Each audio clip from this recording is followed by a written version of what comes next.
కడవరి కాలం అనే మా ఆధ్యాత్మిక కార్యక్రమానికి మిమ్మల్ని అందరినీ ఆహ్వానిస్తున్నాం. శాశ్వతమైన ప్రేమతో మనల్ని ప్రేమిస్తున్నారు యేసు ప్రభువు వారు. మన కొరకు ఆయన శిలువ మీద ప్రాణం పెట్టారు. ఆయన నమ్మిన వారు అందరికీ ఉచితంగా రక్షణ ఇస్తున్నారు. ఆ ప్రేమ గల యేసు ప్రభువు వారు త్వరలో వస్తున్నారు. రెండోసారి ఆయన నమ్మిన వారందరినీ కూడా పరలోకం తీసుకెళ్తారు. ఆ ప్రేమ గల యేసు ప్రభు నామం పేరట మిమ్మల్ని అందరినీ కూడా మన కడవరి కాలం కార్యక్రమానికి ఆహ్వానిస్తున్నాను. ప్రియ సోదరి సోదరులారా, మనము దానియేలు గ్రంథంలోని ప్రవచనాల్ని ధ్యానిస్తున్నాం. ఇది 21వ ఎపిసోడ్. ఇంకొక ఎపిసోడ్ మాత్రమే ఉన్నది. దానితో దానియేలు గ్రంథ ప్రవచన ధ్యానాలు ముగుస్తాయి 22వ ఎపిసోడ్తో. ఇది 21వది. ప్రార్థన చేసుకుని ఈ యొక్క దానియేలు గ్రంథ ప్రవచన ధ్యానాల్లో కొనసాగుదాం. ప్రార్థన. పరిశుద్ధ ప్రేమ గల మా తండ్రి, మీకు స్తుతులు స్తోత్రాలు వందనాలు చెల్లిస్తున్నాం. మమ్మల్ని, మా కుటుంబాల్ని, మా ప్రాంతాలని, మా సంఘాలని మీరు ప్రేమించి దానియేలు గ్రంథంలోని ప్రవచనాలని ధ్యానించే కృపను మాకు దయచేశారు. వందనాలు చెల్లిస్తున్నాం. మీ ప్రత్యేకమైన కృపా దీవెనలు ఈ నూతన నెలలో మాకు అనుగ్రహించి మమ్మల్ని, మా కుటుంబాల్ని, సంఘాలని, మా ప్రాంతాలని మెండుగా ఆశీర్వదించండి. ఆధ్యాత్మిక శారీరక దీవులు మాకు అనుగ్రహించండి. మీ కృపతో నింపండి. పరిశుద్ధాత్మతో మమ్మల్ని నింపి ఈ పరలోకపు మర్మాలు నేర్చుకోవటానికి పరలోకపు జ్ఞానం మాకు కావాలి ప్రభువా. దాన్ని మాకు అందరికీ ప్రసాదించమని ఈ వాక్యాన్ని వీక్షిస్తున్న ప్రతి వ్యక్తిని ఆశీర్వదించండి.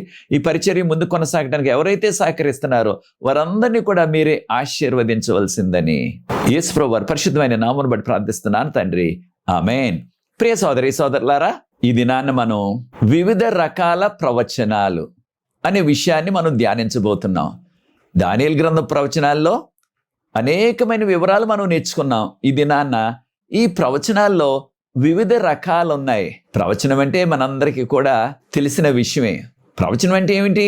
ప్రవచనం అంటే పరిశుద్ధాత్ముని యొక్క శక్తి ద్వారా రాబోవు విషయాలు, అనగా భవిష్యత్తులో జరగబోయే విషయాలు తెలియచేయటాన్ని ప్రవచనం అంటాం. అది ఎవరు పడితే వారు చెప్పలేరు. దేవుడు ఎవరినైతే ఎంపిక చేసుకుంటారో దేవుని వర్తమానం చెప్పటానికి వారిని దేవుడు పరిశుద్ధాత్మతో నింపుతారు. ఆ పరిశుద్ధాత్మతో నింపబడిన వ్యక్తి దేవుడు చెప్పిన విషయాలు ఎవరికి దేవుడు చెప్పమంటే వారికి ఆ వ్యక్తి చెప్తారు. ఆ విధంగా దేవుడు ఎవరినైతే ఎంపిక చేసుకున్నారో, ఏ వ్యక్తినైతే పరిశుద్ధాత్మతో నింపుతారో, వారి స్త్రీ అయినా పురుషుడైనా, ఏ వ్యక్తికైతే దేవుని యొక్క వర్తమానం త్వరలో జరగబో సంఘటనలు లేకపోతే భవిష్యత్తులో జరగబోయే సంఘటనలు అవన్నీ కూడా దేవునికే తెలుసును. కాను భవిష్యత్తు తెలిసిన వారు దేవుడు మాత్రమే. ఆయనకి జరిగిపోయిన విషయాలు తెలుసు, దాన్ని పాస్ట్ టెన్స్ అంటున్నాం ఇంగ్లీష్లో. జరుగుతున్న విషయాలు తెలుసును ఆయనకి, వాటిని ప్రజెంట్ టెన్స్ అంటున్నాం. జరగబోయే విషయాలు ఫ్యూచర్ టెన్స్ అంటున్నాం. కనుక ఇవన్నీ కూడా తెలిసిన వారు ప్రభువే. కనుక ఆయనే ఈ వివరాలు మనకి అందిస్తారు. ఆ ప్రవక్త ఈ విషయాలు దేవుడు ఎవరికి చెప్పమంటే వారికి చెప్తారనమాట. కనుక ప్రవచనం చాలా ప్రాముఖ్యమైనది. ఇది మానవులకు అవసరమైన విషయాలు, ముఖ్యంగా రక్షణను గురించి, రెండవ రాకడ గురించి, పరలోకం గురించి అనేకమైన విషయాలు, మానవులకు మన సొంత జ్ఞానంతో తెలియని విషయాలు దేవుడు బయలుపరుస్తారు. దేవుడు ఎంపిక చేసిన వ్యక్తికి, ఆ వ్యక్తిని ప్రవక్త అంటున్నాం మనం. కనుక ఈ ప్రవచనాలు చాలా ప్రాముఖ్యమైనవి. ఇవి మనుషుల యొక్క ఆలోచన వలన, మనుషుల యొక్క జ్ఞానం వల్ల రాలేదు. కానీ దేవుడే పరిశుద్ధాత్మను దేవుడు ఎంపిక చేసిన వ్యక్తికి అనుగ్రహించి అప్పుడు ఆ వ్యక్తి మాట్లాడిన మాటలు, అనగా దేవుడిచ్చిన వర్తమానాన్ని ఆ వ్యక్తి మనకు తెలియజేస్తారు. ఇది పరిశుద్ధాత్మ శక్తి ద్వారా జరుగుతుందని 2వ పేతురు 1వ అధ్యాయం 21వ వచనం. కనుక ఏ ప్రవచనమైనా సరే ఇది మానవులు కోరుకుంటే వచ్చేది కాదు. ఎవరికి ఇవ్వాలో, ఎప్పుడు ఇవ్వాలో, ఏమి ఇవ్వాలో అవి దేవుడు నిర్ణయిస్తారు. మనుషులు నిర్ణయించరు, సంఘం నిర్ణయించదు. ఈ విషయాన్ని మనం గుర్తించాలా. మరి ఒక విషయాన్ని కూడా మనం గుర్తిస్తున్నాం. అదేమిటంటే యేసుప్రభువు వారు ఈ లోకంలో బాప్తిసం తీసుకున్నప్పుడు యోర్దాను నదిలో పరిశుద్ధాత్ముడు పావురం వలె వచ్చి ఆయన మీద దిగారు. ఈ విషయాన్ని మనం మత్తయి సువార్తలో 3వ అధ్యాయం 16-17 వచనాల్లో గమనిస్తున్నాం. ప్రియ సోదరి సోదరులారా, ఎవరినైతే ప్రభు ఎంపిక చేసుకున్నారో దేవుని యొక్క వర్తమానం చెప్పడానికి, ఇంగ్లీష్లో గాడ్స్ మెసెంజర్ అంటున్నాం. అనగా దేవుడు ఎవరినైతే తన యొక్క వర్తమానికుడిగా ఎంచుకుంటారో ఆ వ్యక్తికి దేవుడు ఈ శక్తిని అనుగ్రహిస్తారు. అనగా పరిశుద్ధాత్మ శక్తి ఇవ్వబడుతుంది. ఆ పరిశుద్ధాత్మని యొక్క శక్తి వలన ఆ వ్యక్తికి రాబోయే కాలంలో జరగబోయే విషయాలు దేవుడు విపులంగా తెలియచేస్తారు.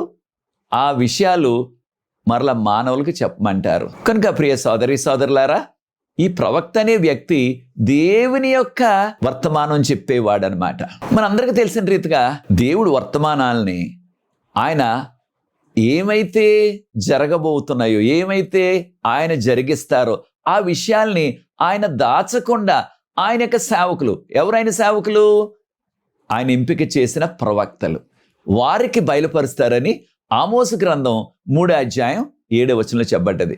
ఏ ప్రవక్త అయినా సరే, దానియేలు ప్రవక్త అయినా, ఆమోస్ ప్రవక్త అయినా, యెషయా ప్రవక్త అయినా, ఏ ప్రవక్త అయినా సరే, ప్రవక్తలందరూ కూడా దేవుని యొక్క సేవకులని చెప్పబడ్డది. ఆ దేవునికి సేవ చేసేవారు అనగా ఈ యొక్క ప్రవక్తలకు దేవుడు రహస్యాలు ఉంచకుండా జరగబోయే విషయాల్ని వారికి తెలియచేస్తారు. ఆ ప్రవక్తలు ఆ కాలంలో ఉన్న మానవులకు వర్తమానం రూపంలో లేకపోతే వాటిని రాసి వాటిని అందిస్తారు. ఈ విషయాలు మనం గమనిస్తున్నాం. కనుక ప్రియ సోదరి సోదరులారా, ఈ యొక్క వర్తమానాలు అనగా దేవుని యొక్క వర్తమానాలు ప్రవక్తకి ఏ రీతిగా వస్తాయి అంటే, ఖచ్చితంగా బైబిల్ గ్రంథంలో ఈ వివరాలు మనకున్నాయి. ఆ ప్రవక్తను దేవుడు ఎంపిక చేసుకున్న ఆ వ్యక్తి, ఆయనే ప్రవక్త అంటున్నాం, ఆయనకు దేవుడు దర్శనాల రూపంలో కానీ కళల రూపంలో కానీ ఈ వర్తమానాలు అందిస్తారు. దర్శనం అంటే వారు మెలకువగా ఉండగానే దేవుని యొక్క వర్తమానం పరలోకం నుంచి పట్టుకొస్తారు దేవదూత.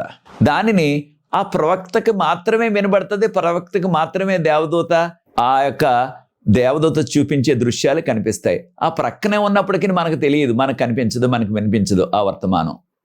దీనిని దర్శనం అంటున్నాం, ఇంగ్లీష్లో విజన్ అంటారు. మరొక రీతిగా కూడా దేవుడు మాట్లాడతారు, దాన్ని మనము కళలు అంటున్నాం. కళ ఇంగ్లీష్లో డ్రీమ్ అంటున్నాం. అనేక సందర్భాల్లో దేవుడు ఎంపిక చేసుకున్న వ్యక్తి నిద్రపోతున్నప్పుడు కూడా ఆ నిద్రలో కళల రూపంలో ఆ వర్తమానాన్ని అందిస్తారు ప్రభువారు. అది నిద్రపోయినప్పుడే వస్తుంది. కనుకనే దేవుని వర్తమానం అందుకున్న ఆ వ్యక్తి వాటిని చక్కగా వ్రాసి, ఉదాహరణకు ప్రకటన గ్రంథం రాసిన యోహాను గారు, ఆయన పద్మాసు దీవులో ఉండి ఈ వర్తమానాలు అందుకుని ఆయన వ్రాసి వాటిని పుస్తకం రూపంలో అందించమని ప్రభు ఆజ్ఞాపించారు. ప్రకటన గ్రంథం 1:11 ఆ రీతిగానే ఆయన అందించారు. కొంతమంది ఆ వర్తమానాన్ని ఒక ప్రసంగం రూపంలో అందిస్తారు, లేకపోతే ఒక హెచ్చరిక రూపంలో అందిస్తారు. కనుక దేవుడు ఈ రీతిగా నేను కళల ద్వారా, దర్శనం ద్వారా మీతో మాట్లాడతాను అని సంఖ్యాకాండం 12:6 సెలవిచ్చారు. మీలో ఎవరైనా ప్రవక్త ఉన్నట్లయితే వారితో నేను కళల ద్వారా, దర్శనాల ద్వారా మాట్లాడతాను అని ప్రభువారు చెప్పారు. మనందరికీ తెలిసిన రీతిగా ఈ కళలు, దర్శనాలు పాపం ఈ లోకంలో ప్రవేశించిన తర్వాత దేవుడు సాధారణంగా మానవులతో మాట్లాడే ఈ 2 విధానాలు, కళలు కానీ దర్శనాలు కానీ, ఇంకా కొన్ని వివిధ రకాలైన విధానాల్లో దేవుడు తన యొక్క వర్తమానాన్ని మానవులకు తెలియచేశారు. కానీ సాధారణంగా దీన్నే కామన్ అంటున్నాం మనం, మోస్ట్ కామన్ మెథడ్స్.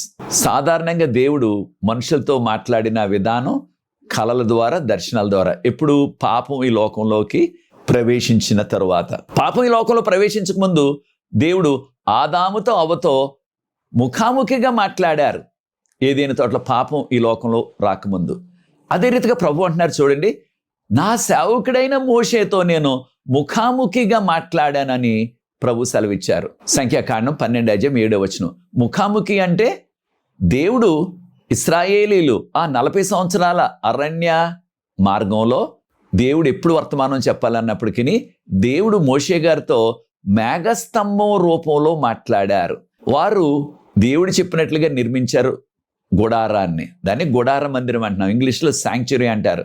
దాన్ని ఎక్కడికి వెళ్ళినప్పటికీ దాన్ని మడత వేసి ఫోల్డింగ్ చేసి దాన్ని మోసుకెళ్ళిపోయేవారు. అక్కడ దేవుడు అటువంటి ఆ గుడారపు ఆలయం మీద మేఘస్తంభంగా ప్రత్యక్షమయ్యేవారు. ఆ మేఘస్తంభంలో నుంచి ప్రభు మాట్లాడేవారు. ఉదాహరణకు మోషే గారు, ప్రభువా మంచినీళ్ళు లేవు, కటకటలాడిపోతున్నాం మేమంతా కూడా, మరి ఏం చేయమంటారు అని మోషే గారు ప్రభువుని అడిగారు. వెంటనే ప్రభువారు ముఖాముఖిగా జవాబు చెప్పినట్లుగా, మోషే నీ చేతిలో ఉన్న కర్రతో నీ ముందున్న బండను కొట్టు అన్నారు. ఆ బండలోంచి నీళ్ళు వస్తాయి అన్నారు. అనగా ఆయన ప్రశ్న అడగటం, వెంటనే ప్రభు జవాబు చెప్పేయటం.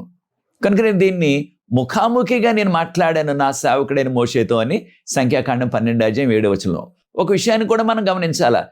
ఎప్పుడు కూడా మోషే గారు దేవుని యొక్క స్వరూపాన్ని చూడలేదు. ఆ మేఘస్తంభంలో నుంచే ఆయన స్వరాన్ని విన్నారు, కానీ ఆయన ముఖం ఎలా ఉంటుంది, ఆయన ఆకారం ఎలా ఉంటుంది, అవేవి కూడా మోషే గారికి ఎప్పుడు కూడా ప్రభు చూపించలేదు. దేవుడు 10 ఆజ్ఞలు రాస్తున్న సమయంలో సీనాయి పర్వతం మీద మోషే గారే అడిగారు, ప్రభువా మీ ముఖాన్ని చూడాలనుకుంటున్నాను నేను. అనగానే ప్రభు అన్నారు, మోషే, ఈ మానవుడు కూడా ప్రస్తుతం నా ముఖాన్ని చూచి వారికి జీవించలేరు, అంత మహిమతో నిన్నుంటుంది. కనుక నేను వెళ్తూ ఉంటాను, నా వీపు భాగాన్ని, నా వెనక భాగాన్ని చూడు, దాన్ని కూడా ఆ యొక్క కొండ సందులో నుంచి, ఆ బండ సందులో నుంచి చూడు అన్నారు. కనుక అనేక సందర్భాల్లో ప్రభు ఆ మేఘస్తంభం రూపంలో మాట్లాడినప్పటికీ ఆయన స్వరూపాన్ని, ఆయన పోలికని ఇప్పుడు కూడా మోషే గారు ముఖాముఖిగా చూడలేదు. కానీ ముఖాముఖి సంభాషణ అని ప్రభు చెప్పారు. దీనికంటే మోషే గారు ప్రశ్న అడిగితే వెంటనే ప్రభు జవాబు చెప్పేసేవారు. ఈ విషయాన్ని కూడా మనం గమనించాలా. ఈ యొక్క ప్రవచనాలు ప్రియ సోదరి సోదరులారా, అనేక మందిని ప్రభు ప్రేరేపించారు. మనకున్న గణాంకాల ప్రకారంగా బైబిల్ గ్రంథాన్ని 40 మంది రాశారు ఏకంగా. వారందరూ కూడా ఒకే ఊరిలో లేరు, ఒకే సమయంలో లేరు. రకరకాల సమయాల్లో రకరకాల ప్రాంతాల్లో వారు నివసించారు. మొట్టమొదటిగా బైబిల్ గ్రంథంలోని పుస్తకాలు, మొదటి 5 పుస్తకాలని వ్రాసిన వారు మోషే గారు. ఆయన అరణ్యంలో తన యొక్క మామైన యెత్రో గారి యొక్క గొర్రెలను కాస్తున్నప్పుడు ఆయన 2 గ్రంథాలు రాశారు. మొదటి యోబు గ్రంథం. మనకి యూదా చరిత్ర చెప్తున్నది ఏంటంటే, మొట్టమొదటిగా మోషే గారు రాసిన గ్రంథం యోబు గ్రంథం. దాని తర్వాత ఆదికాండం రాశారు. వారు అరణ్యంలో ఉన్నప్పుడే ఈ సంఘటన జరిగింది. తర్వాత ఆయన అరణ్యంలో నుంచి వచ్చేసిన తర్వాత తక్కిన గ్రంథాలు రాశారు. మొత్తం మోషే గారు రాసినవి 6. అయితే ఒక విషయాన్ని మనం గుర్తించాలా. దేవుడు మోషే గారికి ఆ వర్తమానాన్ని కళల ద్వారా, దర్శనాల ద్వారా చెప్పేవారు. వాటిని మోషే గారు తన యొక్క సొంత భాషలో, తనకు తెలిసిన ఆ భాషలో, తన మాతృభాషలో, హిబ్రూ భాష, దానిలో రాశారు. కనుక మనం ఒకసారి గమనించినట్లయితే బైబిల్ గ్రంథం రాసిన ఆ రచయితల్లో కొంతమంది బాగా చదువుకున్న వారు ఉన్నారు. ఉదాహరణకు మోషే గారు, అదే రీతిగా సొలొమోన్ రాజు గారు బాగా చదువుకున్నారు. మంచి చదువు, ఉన్నతమైన చదువు చదువుకున్నారు. కనుకనే వారు వాడిన పదాలు ఈ పుస్తకాల్లో, వ్యాకరణం అనగా ఇంగ్లీష్లో గ్రామర్ అంటున్నాం కదా, ఇవన్నీ కూడా చాలా కఠినంగా ఉంటాయి. కానీ ఎక్కువ చదువుకున్నారు కాబట్టి పెద్ద పెద్ద మాటలు, మంచి ఆ యొక్క వ్యాకరణాన్ని వాడారు. మరి కొంతమంది చదువు చాలా తక్కువ ఉన్నది. ఉదాహరణకు ఆమోసు ప్రవక్త, ఆయనకు చదువు లేదు, ఆయన పశువుల కాపరి. అయితే అటువంటి వారికి వారి భాష చాలా సామాన్యంగా ఉంటది. సింపుల్ లాంగ్వేజ్ అంటాం మనం, సింపుల్ భాష. వ్యాకరణం కూడా, గ్రామర్ కూడా సింపుల్ గానే ఉంటది. కానీ చదువు ఎక్కువ లేదు కనుక బైబిల్ గ్రంథంలో కొంతమంది ఈ విధంగా చదువుకున్న వారు, చదువు లేని వారిని కూడా ప్రభు వాడుకున్నారు. ఉదాహరణకు క్రొత్త నిబంధనలో పౌలు గారు చాలా ఉన్నతమైన చదువు, ఈ రోజులతో పోలిస్తే పిహెచ్డి అని చెప్పుకోవాలి ఆయన. అలాంటి ఉన్నతమైన చదువు చదువుకున్నారు. కనుకనే ఆయన రాసిన పదాలు గ్రీక్ భాషలో, ఆయన రాసిన వ్యాకరణం, ఆ గ్రామర్ కూడా చాలా కఠినంగా ఉంటుందని ఆ భాష వచ్చిన పండితులు అంటున్నారు. అదే రీతిగా ఎంతో సామాన్యుడైన పేతురు గారు జాలరీ. కనుక ఆయన యొక్క భాష, ఆయన యొక్క వ్యాకరణం కూడా చాలా సింపుల్గా ఉంటుంది. కనుక బైబిల్ గ్రంథంలో ఆ మూల భాషలో, పాత నిబంధన గ్రంథం హిబ్రీ భాష, క్రొత్త నిబంధన గ్రంథం గ్రీకు భాష, ఇవి 2 కూడా తెలిసిన వారు, చదివిన వారు ఈ యొక్క తారతమ్యాలు, ఈ భేదాలు వారు ఇట్టే పట్టేయగలరు. కానీ మనకు మూల భాష మనలో అందరికీ రాదు కనుక మన భాషలో తర్జుమా చేస్తున్నారు, లేకపోతే ఇంగ్లీష్లో మనం చదువుకుంటున్నాం. కనుక ఈ తేడాలు మనం, ఆ యొక్క భాష ఎంత కఠినంగా ఉంది, వ్యాకరణం ఎలాగుంది అనే విషయాలు మనం గుర్తించడం మనకి సాధ్యం కాదు. కానీ ఇది తర్జుమా చేశారు కనుక. మరొక విషయాన్ని కూడా మనం గుర్తించాలా. అదేంటంటే, దేవుడు ఈ యొక్క వర్తమానాలని ఆయన డిక్టేట్ చేయలేదు. అంటే ఒక్కొక్క మాట ఆయన చెప్పిన మాట ప్రవక్త రాయటం కాదు సమా. వర్తమానాన్ని ఆ దర్శనంలో లేక కళలో చూపించేశారు. ఆ చూచిన వర్తమానాన్ని కళలో కానీ దర్శనంలో కానీ ఆ ప్రవక్త తనకున్న ఆ యొక్క భాషా సామర్థ్యం ఎంత ఉందో, ఎక్కువ చదువుకున్నవారైతే మంచి భాష, మంచి వ్యాకరణం, తక్కువ చదువుకున్నవారైతే సామాన్యుల భాషలో వారు రాశారనమాట. అయితే ఒక విషయాన్ని మాత్రం గుర్తించాలి, బైబిల్ గ్రంథం ఇది మానవుల భాషలో ఉన్న దేవుని వాక్యం. కనుకనే మనం ఏమంటున్నాం, బైబిల్లో ఇంగ్లీష్లో చెప్పాలంటే Bible is the divine word of God in human language. కనుక ప్రియ సోదరి సోదరులారా, ఈ యొక్క ప్రవక్తలు వ్రాసిన ఈ ప్రవచనాలు, ఈ రకరకాల ప్రవచనాలు, ప్రవచనం అన్నది ఒకటే అయినప్పటికీ, ప్రవచనం అంటే జరగబోయే విషయాలు చెప్పే దానిని ప్రవచనం అంటున్నాం. అయితే ఉదాహరణకు మనకి మామిడికాయలు ఉంటున్నాయి, మామిడి పండ్లు ఉంటున్నాయి. ఆ మామిడి పండ్లు అన్ని మామిడి పండ్లే అంటాం, కానీ ఆ మామిడి పండ్లలోనే రకరకాలు, కొన్ని బంగినపేర్లు అంటున్నాం, కొన్ని రసాలు అంటున్నాం, కొన్ని కలెక్టర్ కాయలు అంటున్నాం, కొన్ని ప్రాంతాల్లో తోతాపూరి అంటున్నారు, కొన్ని నీలాలు అంటున్నాం, రకరకాల పేర్లు వీటికి, కానీ అన్నీ కూడా మామిడి పండ్లే. అలాగే ప్రవచనాలు కూడా వివిధ రకాలు ఉన్నాయి. వాటిని క్లుప్తంగా మనం ధ్యానం చేయబోతున్నాం. ఒకటి యేసు ప్రభు సంబంధించిన ప్రవచనాలు. దీన్ని ఇంగ్లీష్లో మెస్సియానిక్ ప్రాఫెసీస్ అంటారు. మెస్సియానిక్ ప్రాఫెసీస్ అంటే యేసు ప్రభు యొక్క పుట్టుక గురించి, ఆయన యొక్క పరిచర్య గురించి, ఆయన మరణం గురించి, ఆయన యొక్క పునరుద్ధానం గురించి, ఆయన యొక్క రెండవ రాకడ గురించి, ఈ విషయాలన్నీ కూడా ముందుగానే బైబిల్ గ్రంథంలో దేవుడు ప్రవక్తల చేత చెప్పించారు. ఉదాహరణకు యెషయా గ్రంథం 7:14 దానిని కన్యక గర్భం ధరించి కుమారుని కంటది, ఆయనకు ఇమ్మానుయేలు అని పేరు పెట్టబడుతుందని యేసు ప్రభు పుట్టక ముందే 700 సంవత్సరాల ముందే చెప్పించేశారు ప్రభువారు ఈ ప్రవచనాన్ని యెషయా ప్రవక్త ద్వారా. అదే రీతిగా మీకా 5:2 దీనిలో కూడా, ఓ బెత్లెహేమ్ ఎఫ్రాతా, నీవు చిన్న గ్రామం అయినప్పటికీ నీలోంచి ఇశ్రాయేలులను పరిపాలించి రాజు వస్తాడు. యేసు ప్రభు ఎక్కడ ఏ గ్రామంలో పుడతారో ముందుగానే యేసు ప్రభు పుట్టక ముందే 700 సంవత్సరాల ముందు చెప్పించేశారు ప్రభు. ఇవి అక్షరాలా జరిగాయి. అలాగే జకర్యా గ్రంథం 11:13 యేసు ప్రభుని 30 వెండి నాణ్యాలకు అమ్మేస్తారని ప్రవచనం యేసు ప్రభు పుట్టక ముందే 400 సంవత్సరాల ముందు చెప్పించేశారు.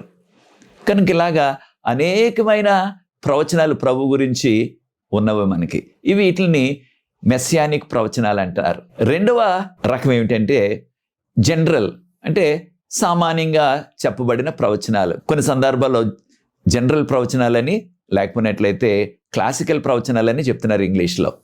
ఏమిటివి? ఉదాహరణకు నోవాహు గారిని ప్రభు పిలిచి, ఈ యొక్క లోకమంతా కూడా జలప్రళయంతో నాశనం అయిపోతుందని చెప్పు అని ప్రభు చెప్పారు. ఆయన వాడకట్టారు. ఈ విషయాలు మనం ఆదికాండం 6-7 చదువుతున్నాం. ఇవి ముందుగానే 120 సంవత్సరాల ముందే చెప్పించేశారు. దేవుడు చెప్పినట్లుగా అక్షరాల అది జరిగినది. అదే రీతిగా బబులోను నగరం, ఆ రోజుల్లో బబులోను ప్రపంచం అంతటి కూడా పరిపాలించిన నగరం. అది ప్రపంచం అంతటికి రాజధాని. ఎంత సుందరమైనది! లోకం అంతటికంటే ఎక్కువ బంగారం బబులోను నగరంలోనే ఉన్నది. కానీ ఆ బబులోను నగరం నాశనం అయిపోతుందని యెషయా ప్రవక్త గారు యెషయా గ్రంథం 13:19-21 ఉన్న వాక్య భాగంలో ఎంతో విపులంగా చెప్పబడ్డది. ఇది 200 సంవత్సరాలకు ముందు. ఈ విషయాలు బబులోను నాశనం అయిపోకముందు 200 సంవత్సరాల ముందే చెప్పించేశారు ప్రభు. అక్షరాల అంత గొప్ప నగరం బబులోను ఓడిపోయింది, నాశనం అయిపోయింది. ప్రభువారు చెప్పారు, ఇక ఏ మనుషులు జీవించరు, అక్కడ అడవి జంతువులే జీవిస్తాయని చెప్పారు. అక్షరాల నెరవేరుతుంది. ఇప్పుడు మీకు సమయం ఉన్నప్పుడు ఇంటర్నెట్లో చూడండి, బబులోను ప్రాంతం ఎలా ఉన్నదో. అడవి జంతువులు నివసిస్తున్నాయి, ఏ ప్రజలు అక్కడ ఉండలేదు. కనుక ఇవి జనరల్గా ప్రభు చెప్పించిన ప్రవచనాలు. మూడవ రకం ప్రవచనాలు, దీన్ని కండిషనల్ ప్రాఫెసీ అంటారు ఇంగ్లీష్లో. అనగా షరతులతో కూడిన ప్రవచనం. ఫలానా విషయం మీరు చేసినట్లయితే ఈ శిక్ష మీకు రాదు అని దేవుడు చెప్పారు. ఇంగ్లీష్లో ఇఫ్ అంటున్నాం. ఇది చేస్తే ఈ యొక్క శ్రమ, యొక్క కష్టం మీ మీదకి రాదు. ఉదాహరణకు ఇర్మియా గ్రంథం 17:24-27 వరకున్న వాక్య భాగంలో యెరూషలేము వాసులకు ప్రభువు చెప్పారు హెచ్చరిక. మీరు నా విశ్రాంతి దినాన్ని అపవిత్రపరుస్తున్నారు. ఆ దినాన్ని మీరు ఏ రకమైన శారీరక పనులు చేయకూడదు, వ్యాపారాలు చేయకూడదు నేను చెప్పినప్పటికీ చేస్తున్నారు. కనుక ఈ యెరూషలేము నగరాన్ని అగ్నితో కాల్చివేస్తాను నేను. ఇక ఆ అగ్నిని ఎవ్వరు కూడా ఆర్పలేరు. ఒకవేళ నేను చెప్పినట్లుగా మీరు విశ్రాంతి దినం అంటే వారంలో 7వ రోజు విశ్రాంతి దినం, దాన్ని సబ్బాతు దినం అంటున్నారు, ఆరాధన దినం. దేవుడు చెప్పింది ఆ దినాన్న దేవుని ఆరాధించడం తప్ప మనకి కావాల్సిన శారీరక పనులు, ఉద్యోగాలు, వ్యాపారాలు చేయొద్దని ప్రభు చెప్పారు. 6 దినాల్లో నీ కష్టపడి నీ పనులన్నీ చేసుకో, 7వ దినాన్ని విశ్రమించు. దానిలో నీవు కానీ, నీ కుమారుడు కానీ, కుమార్తె కానీ, నీ దాసదాసీలు కానీ, నీ పశువులు కానీ ఏ పని చేయొద్దని 4వ ఆజ్ఞలో నిర్గమకాండం 20:8-11 వరకు చెప్పారు. దానిని యూదులు పట్టించుకోలేదు. కనుక ఏం జరిగింది? ఆ యొక్క యెరూషలేము నగరాన్ని దేవుడు అగ్నితో కాల్చివేశారు. క్రీస్తుపూర్వం 586 సంవత్సరంలో. చూచారా? ముందుగానే హెచ్చరించారు ఇర్మియా ప్రవక్త ద్వారా, నా మాట వినకపోతే మీకు ఈ శిక్ష వస్తుందని ప్రభువు చెప్పారు. కనుక దీన్ని కండిషన్ అనమాట, షరతులు ఉన్నాయి దానికి. అలాగే నెబుకద్నెజర్ రాజు గారు అనేక దారుణాలు చేశారు. దానియేలు గారు హెచ్చరించారు. దానియేలు గ్రంథం 4:27 నుంచి 34 వరకు వాక్య భాగాన్ని చదివినట్లయితే, రాజా మీరు ఈ పాపాలు ఒప్పుకొని మంచి చేసి ప్రజలకు మీరు ఉపకారం చేయండి, వారి మీద కనికరం చూపించండి, అప్పుడు మీ మీదకి శిక్ష రాదు. ఒకవేళ మీరు చేయకపోయినట్లయితే మీరు పిచ్చివారైపోతారు, పశువులాగా గడ్డి మేస్తారని దానియేలు ప్రవక్త గారు ఆ దర్శనాన్ని వివరించారు. రాజుగారు 1 సంవత్సరం బాగానే ఉన్నాడు, కానీ 12 నెలల తర్వాత మరలా గర్వించి ఈ మహాబబులోను నగరాన్ని నేను నా ఘనత కొరకు, నా మహిమ కొరకు నేను కట్టించానన్నాడు. వెంటనే పిచ్చివాడైపోయాడు. 7 సంవత్సరాలు పశువులు మేసినట్టు గడ్డి మేశాడు. ఈ విషయాలు దానియేలు గ్రంథం 4:31-32. అనగా దేవుడు చెప్పినది చేయలేదు కనుక, మారు మనసు పొందలేదు కనుక, కనికరం చూపించలేదు కనుక పేదలకు పిచ్చివాడైపోయాడు. ఒకవేళ ఆయన చేస్తున్నట్లయితే ఆయనకి పిచ్చి పెట్టేది కాదు, గడ్డి మేసేవాడు కాదు పశువుల్లాగా. దీన్ని కండిషనల్ ప్రాఫెసీ అంటున్నాం. అలాగే మరొక విషయాన్ని కూడా మనం గమనించాలా. అదేమిటంటే ఇక్కడ అపోకలిప్టిక్ ప్రాఫెసీ అంటున్నారు. అనగా అనేక సాదృశ్యాలతో ప్రవచనాలు చెప్పించారు ప్రభువారు. ఉదాహరణకు దానియేలు గ్రంథం 7వ అధ్యాయంలో మనం ధ్యానించాం. దానియేలు గ్రంథం, ప్రకటన గ్రంథం, జకర్యా గ్రంథం, ఇలాంటి గ్రంథాల్లో ఈ యొక్క అపోకలిప్టిక్ అంటే అసాధారణమైన జంతువులు లేకపోతే చెట్లు, పర్వతాల గురించి చెప్పబడ్డది. దానియేలు గ్రంథం 7వ అధ్యాయంలో 4 రకాల జంతువుల గురించి మనం నేర్చుకున్నాం, ధ్యానించాం. ఒకటి సింహం, రెక్కలు గల సింహం. రెక్కలు గల సింహం ఎక్కడైనా ఉంటుందా? రెక్కలు ఉంటాయి సింహానికి? ఉండవు. అలాగే ఎలుకబంటి, ఒక ప్రక్కన ఎత్తుగా ఒక ప్రక్కనేమో పల్లంగా ఉన్నది. మూడవది చిరుతపులి, 4 తలలు ఉన్నాయి, దానికి 4 రెక్కలు ఉన్నాయి దాని వీపు మీద. ఎక్కడైనా చిరుతపులికి 4 రెక్కలు ఉంటాయా? 4 తలలు ఉంటాయా? అది జరగని పని. దాని గ్రంథం 7వ అధ్యాయంలో ఉన్న 4వ జంతువుకు ఇనప దంతాలు ఉన్నాయి, 10 కొమ్ములు ఉన్నాయి దానికి ఏకంగా. ఏ యొక్క మృగానికైనా ఇనప దంతాలు ఉంటాయా? ఉండవు. కనుక ఇవి సాధారణమైన మృగాలు కాదు, ఇవి సాదృశ్యంగా వాడిన మృగాలు. ఎవరికి? ఆ రోజుల్లో ఉన్న, తర్వాత రోజుల్లో రాబోయే రాజ్యాల కొరకు చెప్పబడినవి అన్నమాట. కనుక దీన్ని అపోకాలిప్టిక్ ప్రాఫెసీ అంటారు ఇంగ్లీష్లో. అనగా కొన్ని జంతువులు లేదా పెద్ద పెద్ద చెట్లు, పర్వతాలని సాదృశ్యంగా వాడి ఒక దేశం గురించి, ఒక రాజు గురించి చెప్పబోయే వివరాలు అన్నమాట. అలాంటివి దానియేలు గ్రంథంలో, ప్రకటన గ్రంథంలో, జకర్యా గ్రంథంలో అనేకమైన ప్రవచనాలు ఉన్నాయి. మరి ఒక రకమైన ప్రవచనం ఇది 2వ రాకడకు సంబంధించిన ప్రవచనాలు. ఇంగ్లీష్ లో ఎస్కటలాజికల్ ప్రాఫెసీస్ అంటారు వీటిని. ఇవి 2వ రాకడకు సంబంధించినవి. 2వ రాకడకు ముందు ఏం జరుగుతుంది అనే విషయాలు. యేసు ప్రభువు ఈ లోకంలో ఉన్నప్పుడు ఆ వివరాలు చెప్పారు. యేసు ప్రభు 2వ రాకడకు ముందు జరిగే ఆ సూచనలు, ఇంగ్లీష్లో science of the second coming అంటున్నాం. ఇవి మత్తయి సువార్త 24వ అధ్యాయంలో, మార్కు సువార్త 13వ అధ్యాయంలో, లూకా సువార్త 17వ అధ్యాయంలో, 21వ అధ్యాయంలో ఈ రాకడ సూచనలు చెప్పబడ్డవి. అదే విషయాలు ఈ విధంగా 2వ రాకడ సంబంధించిన విషయాలు కూడా 2వ తిమోతి 3వ అధ్యాయంలో కూడా మనకు అనేకమైనవి చెప్పబడ్డవి. అదే విధంగా ప్రకటన గ్రంథం 14వ అధ్యాయం నుంచి ప్రకటన గ్రంథం 22వ అధ్యాయం వరకు కూడా రాకడకు సంబంధించిన విషయాలు చెప్పబడ్డవి. కనుక ప్రియ సోదరి సోదరులారా, ఇవన్నీ కూడా రకరకాల ప్రవచనాలు. అందులో ఒక రకం యొక్క అపోకలిప్టిక్ ప్రాఫెసీ, తర్వాత ఎస్కటాలజికల్ ప్రాఫెసీ. ఇంకొకటి తక్కువ కాలంలో నెరవేరే ప్రవచనం. దీన్నే షార్ట్ టర్మ్ ప్రాఫెసీ అంటారు ఇంగ్లీష్లో. షార్ట్ టర్మ్ ప్రాఫెసీ అంటే తక్కువ కాలంలో, అంటే 1 గంటలోనే ఆ ప్రవచనం నెరవేరిపోద్ది అనమాట. ఉదాహరణకు దానియేలు గ్రంథం 5వ అధ్యాయంలో రాజుగారు బెల్షాజర్ అప్పుడు ఆయన చేసిన దారుణాన్ని బట్టి దేవుని యొక్క ఆలయపు పరిశుద్ధ పాత్రల్లో ఆయన యొక్క భార్యలు, ఆయన యొక్క ఉపపత్నులను కూడా సారాయి త్రాగారు. కనుక దేవుని యొక్క ఉగ్రత రాజుకొని దేవుని యొక్క హస్తం వచ్చి గోడ మీద రాసింది. అది ఎవరు కూడా జ్ఞానులు చదవలేకపోయారు, బబులోను జ్ఞానులు. దానియేలు గారిని తీసుకొస్తే ఆయన చదివారు. ఈ విషయాలు దానియేలు గ్రంథం 5వ అధ్యాయం 23 నుంచి 29 వరకు ఉన్న వాక్య భాగంలో మెనే టెకెల్ ఉపరిసన్ అని దాని వివరం కూడా చెప్పారు దానియేలు గారు. రాజా, నీ యొక్క రాజ్యం ఇక అయిపోయింది, నిన్ను దేవుడు తక్కిడిలో చూశారు, ఆ తక్కిడిలో నువ్వు తేలికైపోయావు, నీ రాజ్యం విభజింపబడి మాదీయులకు పారసీకులకు ఇవ్వబడతాది అని చెప్పేశారు. దానియేలు గారు చెప్పి వెళ్ళిపోయిన గంటలోపే, 1 గంటలోపే మాదీయులు పారసీకులు వచ్చేశారు, రాజైన బెల్షాజర్ని చంపేశారు. వారు రాజ్యాన్ని స్వతంత్రించుకొని ఇప్పటి నుంచి ఇక బబులోను రాజ్యం లేదు, అంతమైపోయింది, మాదీ పారసీకులు పరిపాలిస్తారని వారు ప్రకటించేశారు అందరికీ. చూచారా ఏ విధంగా ఉన్నదో? కనుక ఇది షార్ట్ టర్మ్, అంటే చాలా తక్కువ సమయంలోనే జరిగిన సంఘటన. అదే రీతిగా మనకి చెప్పబడిన విషయాలు, ఏలియా ప్రవక్త గారు కర్మేలు పర్వతం దగ్గర ప్రార్థించి అంతవరకు 3.5 సంవత్సరాలు వర్షం కురవలేదు. తన యొక్క సేవకుని పంపించి రాజుకి చెప్పు, అహాబు రాజుకు వర్షం వచ్చేస్తుంది, త్వరగా ఆయన యొక్క రథం ఎక్కి వెంటనే ఇంటికి వెళ్ళిపోమను, లేకపోతే వర్షంలో ఆయన తడిసిపోతారని చెప్పారు. ఆయన చెప్పిన గంట కూడా పట్టలేదు, గంటకు లోపులోనే పెద్ద కుంభవర్షం వచ్చేసింది కుండపోతగా. అనగా ఇది షార్ట్ టర్మ్ అంటున్నాం, అంటే తక్కువ కాలంలోనే జరిగిపోతాయి ఆ ప్రవచనం. ఈ విషయాలు మనకి మొదటి రాజులు 18వ అధ్యాయం 41 నుంచి 46 వరకున్న వాక్య భాగం. చివరిగా మనం చూసినట్లయితే సమయంతో కూడిన ప్రవచనం, దీన్ని టైం ప్రాఫెసీ అంటారు ఇంగ్లీష్ లో. ఒక సమయం ఇవ్వబడుతుంది ఆ ప్రవచనంతో పాటు, కనుక సమయం చూసినట్లయితే ఇది టైం ప్రాఫెసీ అంటున్నారు.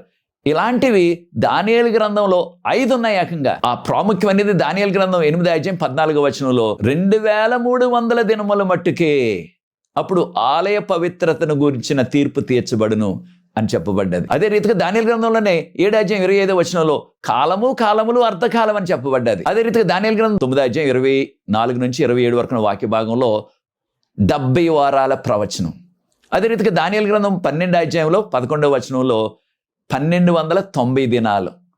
అదే రీతిగా దానియేలు గ్రంథం 12వ అధ్యాయం 12వ వచనంలో 1335 దినాల ప్రవచనం. ఇవన్నీ కూడా సమయంతో కూడిన ప్రవచనాలు. ఈ సమయంతో కూడిన ప్రవచనాల్ని వచ్చే కార్యక్రమంలో ఆఖరి ఎపిసోడ్లో నేను వివరిస్తాను మీకు. ఇవి కూడా చాలా ప్రాముఖ్యమైనవి.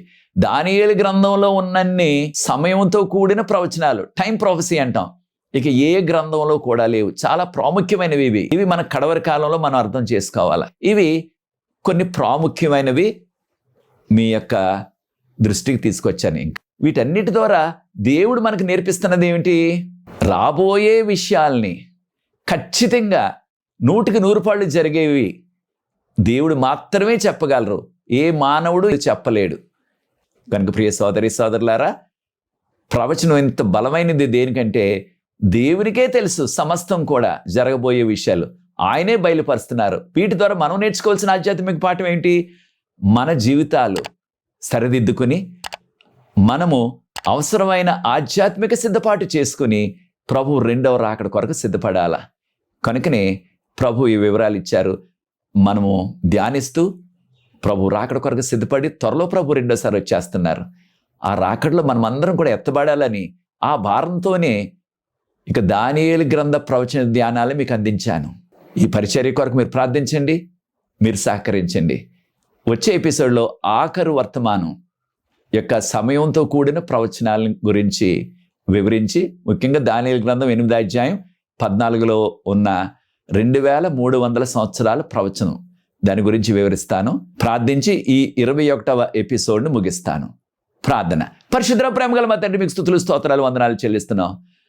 భవిష్యత్ ఎవ్వరికి, ఏ మానవుడికి తెలియదు తండ్రి, సమస్తం మీకే తెలియను. కారణం మీరు సృష్టికర్త.